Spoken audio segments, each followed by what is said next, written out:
ये कहानी है डेरिल नाम के कॉलेज स्टूडेंट की, जो अपनी कॉलेज की फीस भरने के लिए एक एक्सपेरिमेंट में पार्टिसिपेट करता है। इस एक्सपेरिमेंट में उसे एक ऐसा इंजेक्शन दिया जाता है जिससे उसके देखने, सुनने और सूंघने की शक्ति 100 गुना हो जाएगी।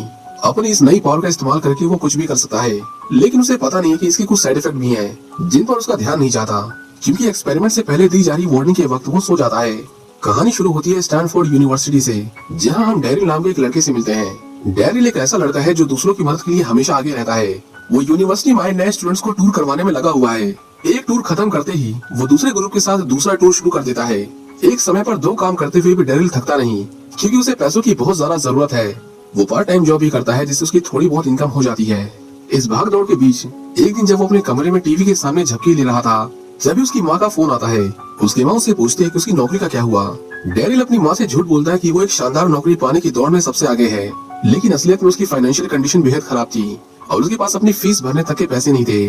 कुछ समय बाद उसे यूनिवर्सिटी के ट्यूशन ऑफिस से फोन आता है और वे उससे सेमेस्टर की फीस मांगते हैं, लेकिन पैसे न होने के कारण डेरिल उनसे आवाज बदलकर बात करता है और झूठ बोलता है कि डेरिल मर चुका है। हालत से मजबूर होकर डेरिल नए नए तरीके अपनाता है पैसे कमाने के लिए। वो ब्लड डोनेट करने के लिए ब्लड बैंक जाता है, लेकिन वो बार बार इतना ज्यादा ब्लड डोनेट करता है कि वो बेहोश हो जाता है। इसके बाद वो स्पर्म बैंक जाता है, लेकिन वहाँ भी पैसे कमाने के लिए अपनी बॉडी को पूरा निचोड़ देता है। लेकिन डेरिल की प्रॉब्लम्स यहीं खत्म नहीं होती। इसके बाद वो एक हेयर सैलून में जाता है और अपने बाल बेचने की कोशिश करता है, लेकिन जब उसे बताया जाता है कि उसके छोटे बालों की कोई कीमत नहीं है, तो वो अपनी बॉडी के एक और हिस्से के बाल बेचने की बात करता है। पैसे कमाने के लिए उसकी ये बेशर्मी देखकर सैलून की मालकिन गुस्सा हो जाती है और उसे वहाँ से भगा देती है। अगले दिन यूनिवर्सिटी के कैफेटेरिया में डेरिल की मुलाकात उसके क्लासमेट स्कॉट से होती है। स्कॉट वही है जो उसी नौकरी के लिए अप्लाई कर रहा है, जिसके लिए डेरिल भी दिन रात मेहनत कर रहा था। क्लास में दोनों एक दूसरे पर ताने मारते हैं और खुद को बेहतर साबित करने की कोशिश करते हैं। इसी बीच कैफेटेरिया में एक खूबसूरत लड़की आती है। इस लड़की का नाम जेनिस था, जिसे देखकर डेरिल उसे पसंद करने लगता है और उसे इम्प्रेस करने की सोचता है। उनकी क्लास में स्पाइथ बेट्स कॉर्पोरेशन का एक आदमी आता है और सभी बच्चों को उस नौकरी के बारे में बताता है जो वो इस कॉलेज के किसी एक बच्चे को देने वाले थे।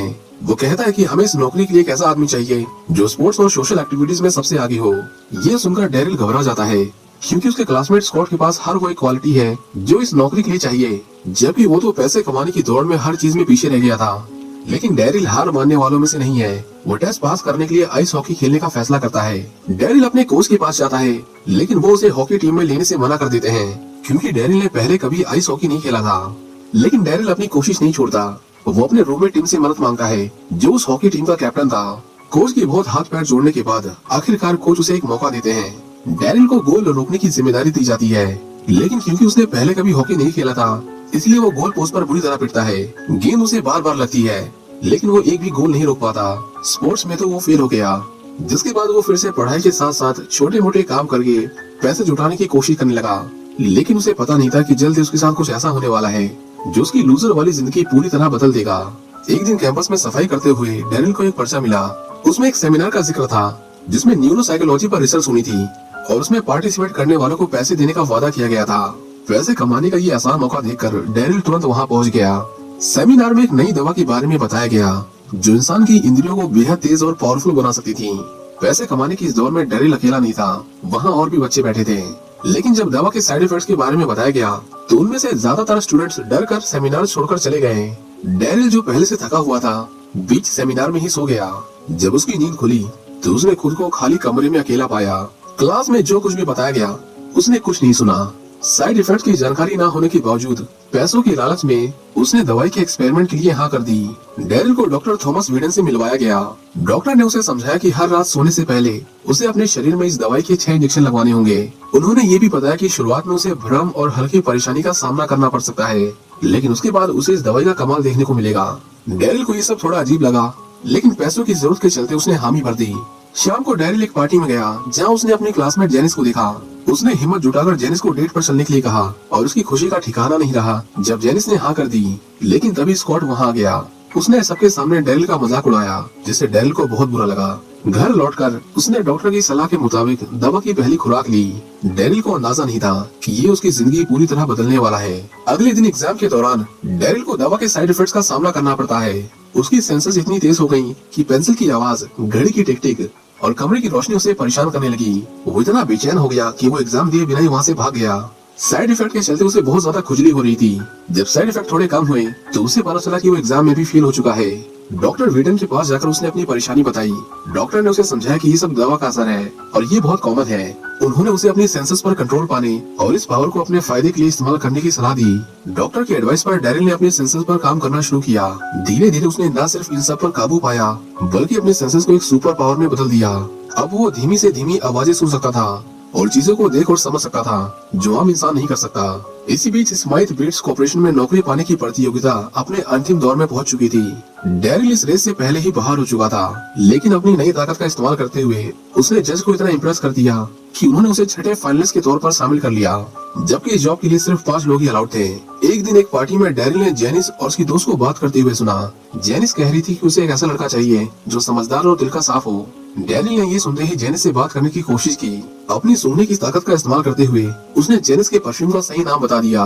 जेनिस इससे इतनी इम्प्रेस हुई कि उसने डैरिल को डिनर पर चलने का इनविटेशन दिया और उसके गालों पर किस कर दिया। इसके बाद डैरिल ने अपनी इस नई ताकत को खेल में भी आजमाने का सोचा। उसने आइस हॉकी टीम में शामिल होने की कोशिश की।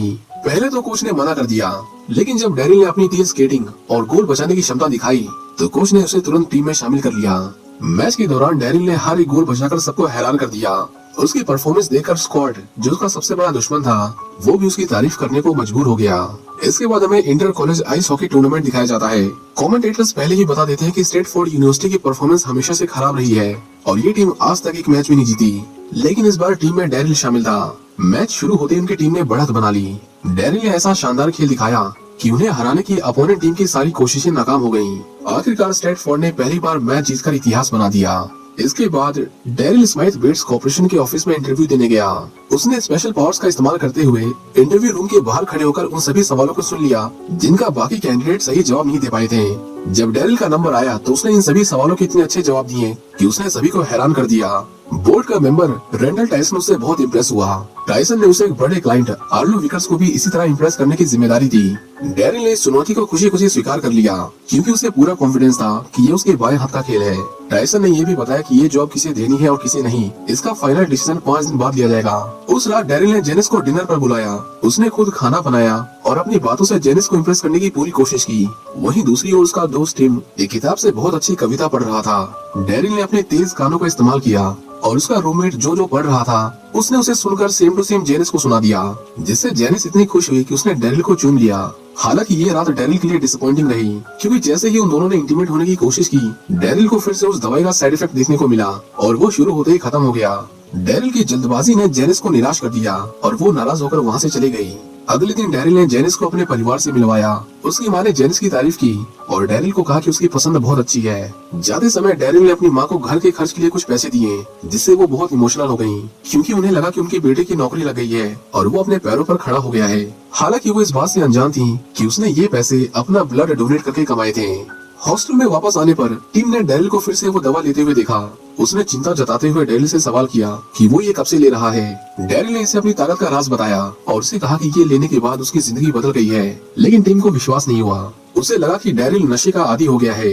डैरिल ने उसे बताया कि इससे नशा नहीं होता, ये बस उसकी सेंसेस की पावर को बढ़ा देता है। उसने खुद को सही साबित करने के लिए उसके सामने उस रात दवा की डबल डोज ले ली, लेकिन अगले दिन इसका गंभीर असर हुआ। उसके हाथ पैर सुन्न हो गए और उसे चलने में दिक्कत होने लगी। टीम ने घबराकर तुरंत एक ड्रग सपोर्ट ग्रुप को फोन किया ताकि वो उसके दोस्त की नशे की लत पर काबू पाने में उसकी मदद कर सके।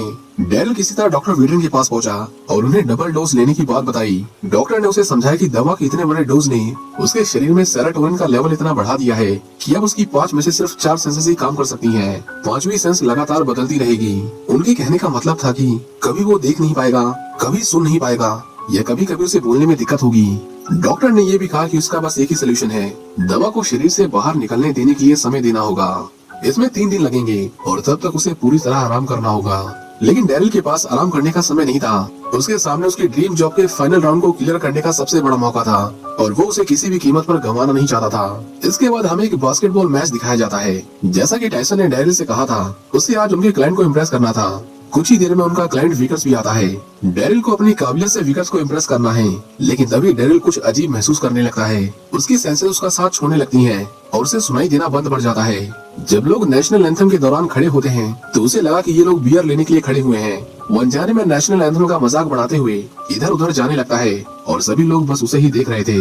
जब उसकी सुनने की शक्ति वापस आती है तो धीरे धीरे उसकी नजर धुंधली हो जाती है और वो खुद से ही बातें करने लगता है। लेकिन इतनी गलती करने के बाद भी विकर्स को उसकी ये हरकतें मजेदार लगती हैं और वो उस पर हंस पड़ता है। थोड़ी देर बाद डेरिल की नजरें तो ठीक हो जाती हैं, लेकिन उसकी प्रॉब्लम्स यहीं खत्म नहीं होती। मैच के दौरान डेरिल एक प्लेयर को कुछ गलत कह देता है, जिसके बाद वो प्लेयर उसे गुस्से में बास्केटबॉल कोर्ट में धक्का दे देता है। उसकी इस हरकत से विकर्स के साथ बातचीत का माहौल थोड़ा बिगड़ जाता है। फिर भी टाइसन उसे दिलासा देता है कि उसके पास अभी भी विकर्स को इम्प्रेस करने का मौका है। रात को हॉस्टल में टीम देखता है कि एक लड़की लॉरेन डेरिल के कमरे में आ रही है। वो डर जाता है और ड्रग सपोर्ट को बुलाता है, क्योंकि उसे लगता है कि डेरिल फिर से मुसीबत में पड़ गया है। लॉरेन, जो जेनिस की बहन है, डेरिल के साथ फ्लर्ट करने की कोशिश करती है, लेकिन डेरिल अभी भी ठीक से सुन और समझ नहीं पा रहा था। जब उसकी सुनने की शक्ति वापस आती है, लॉरेन उसे किस करने लगती है, लेकिन दवा के असर से डेरिल का शरीर सुन्न है और वो कुछ महसूस नहीं कर सकता। जब वो लॉरेन को कुछ नहीं कर पाता तो वो भी नाराज होकर वहाँ से चली जाती है। उसी समय जेनिस वहाँ आ जाती है और वो अपनी बहन को बाहर जाते हुए देखती है। वो डेरिल के कमरे में जाती है और उसे अजीब हालत में फर्श पर बिना कपड़ों के पड़ा पाती है। उसे लगा कि डेरिल उसे चीट कर रहा था, जिसके बाद जाने से पहले वो उसे जोर से लात मारती है। कुछ देर बाद ड्रग सपोर्ट ग्रुप डेरिल के कमरे में आता है और वो डेरिल को बेहोश पाते हैं। वो उसे होश में लाने के लिए इंजेक्शन देने की सोचते हैं, लेकिन डेरिल समय पर होश में आ जाता है। इसके बाद टीम उससे उस दवा के बारे में पूछता है जो वो हर रात लिया करता था। तब डेरिल सच बताता है कि वो कोई ड्रग एडिक्ट नहीं है, उसने बस एक एक्सपेरिमेंट में हिस्सा लिया है जिससे उसे कुछ देर के लिए पावर्स मिलती हैं। लेकिन फिर भी टीम उसकी बातों पर भरोसा नहीं करता। अगले दिन डेरिल कॉलेज की आइस हॉकी टीम के लिए खेलता है। सभी को उम्मीद थी कि वो पहले की तरह टीम को जिताएगा, लेकिन उसकी हालत खराब होने से वो कोई भी शॉट नहीं रोक पाता और टीम हार जाती है। इसके बाद डेरिल एक पब में टीम से मिलता है और उसे फाइनल इंटरव्यू की तैयारी में मदद मांगता है। टीम को जब पता चला कि डेरिल उस दवाई के बिना कुछ नहीं कर सकता और वो अभी भी पहले की तरह लूजर ही है, तो वो उसकी मदद करने के लिए तैयार हो जाता है। वहीं दूसरी तरफ स्कॉट के फादर अपने बेटे को तैयार करने के लिए एक्सपीरियंस लोगों को बुलाते हैं ताकि स्कॉट इंटरव्यू की अच्छे से तैयारी कर सके। डेरिल की हालत और खराब हो रही है, लेकिन वो हार नहीं मानता और पूरे मन से इंटरव्यू की तैयारी करता है। इंटरव्यू के दिन जब वो कार से बाहर निकलता है, उसकी नजरें फिर से धुंधली हो जाती हैं। वो एक भिखारी से ऑफिस का रास्ता पूछता है, लेकिन वो आदमी उसकी मजबूरी का फायदा उठाकर उसे एक बंद गली में ले जाता है। वो उसे मारता है और उसके सारे कपड़े छीन लेता है। डेरिल किसी तरह डस्टबिन के ढक्कन से खुद को ढककर पास की दुकान से कपड़े खरीदता है, लेकिन ऑफिस पहुंचने पर उसे पता चलता है कि उसके कपड़े इंटरव्यू के लिए सही नहीं थे। इसी बीच दवा का असर फिर दिखता है और वो अपने कपड़ों में टॉयलेट कर देता है। हालांकि इसके बाद उसे पता चलता है कि दवा का असर खत्म हो गया है और वो ठीक हो गया है। डेरिल इंटरव्यू हॉल में जाता है और अपने कपड़ों के बारे में कहता है कि उसे फॉर्मल कपड़ों से एलर्जी है। पहले कुछ राउंड्स में ही बाकी के 4 लोग नौकरी पाने की दौड़ से बाहर हो जाते हैं। फाइनल राउंड में डेरिल और स्कॉट एक दूसरे के खिलाफ खड़े होते हैं। डेरिल को डर था कि आखिरी सवाल क्या पूछा जाएगा। उसने तो पहले ही हार मान ली थी, लेकिन जब टाई ब्रेकिंग सवाल पूछा जाता है तो स्कॉट गड़बड़ा जाता है और उस सवाल का सही जवाब नहीं दे पाता। लेकिन डेरिल बड़ी आसानी से उस मुश्किल सवाल का जवाब दे देता है, क्योंकि अपनी पार्ट टाइम जॉब करके उसने बहुत सारी नॉलेज गेन की थी जो आज उसके काम आ गई। डेरिल के जवाब ने सबको इम्प्रेस कर दिया और ये देखकर टाइसन उसे नौकरी दे देता है। लेकिन डेरिल दिल का सच्चा लड़का था। उसे पता था कि वो एक मेहनती लड़के का हक उससे छीन रहा है। अगर उसे वो दवाई ना मिली होती तो आज वो यहाँ बैठा भी नहीं होता। डेरिल को अपनी गलती का एहसास होता है। वो सबके सामने अपनी गलती को एक्सेप्ट करता है और कहता है कि उसने ये इंटरव्यू क्लियर करने के लिए चीटिंग की। हालांकि उसके हिस्से से कुछ खास फर्क नहीं पड़ता, उल्टा वो लोग उसे और ईमानदार समझने लगते हैं। उन्हें डेरिल के अंदर एक ऐसी क्वालिटी दिखी जो आजकल के समय में किसी इंसान में ढूंढना बहुत मुश्किल होती है। उसकी ईमानदारी देखकर टाइसन उसे एक जूनियर पोस्ट पर नौकरी दे देता है। इसके कुछ सालों बाद हमें दिखाया जाता है कि डेरिल और जेनिस की शादी हो चुकी है और वे अपने परिवार के साथ नए घर में रहते हैं। इसी के साथ ये कहानी यहीं खत्म हो जाती है। उम्मीद करते हैं कि आपको ये वीडियो पसंद आई होगी। अगर आप हमारे चैनल पर नए हैं तो चैनल को सब्सक्राइब जरूर करें और बेल आइकन को दबाना ना भूलें, ताकि जब भी हम नया वीडियो लाएं आपको उसका नोटिफिकेशन सबसे पहले मिले।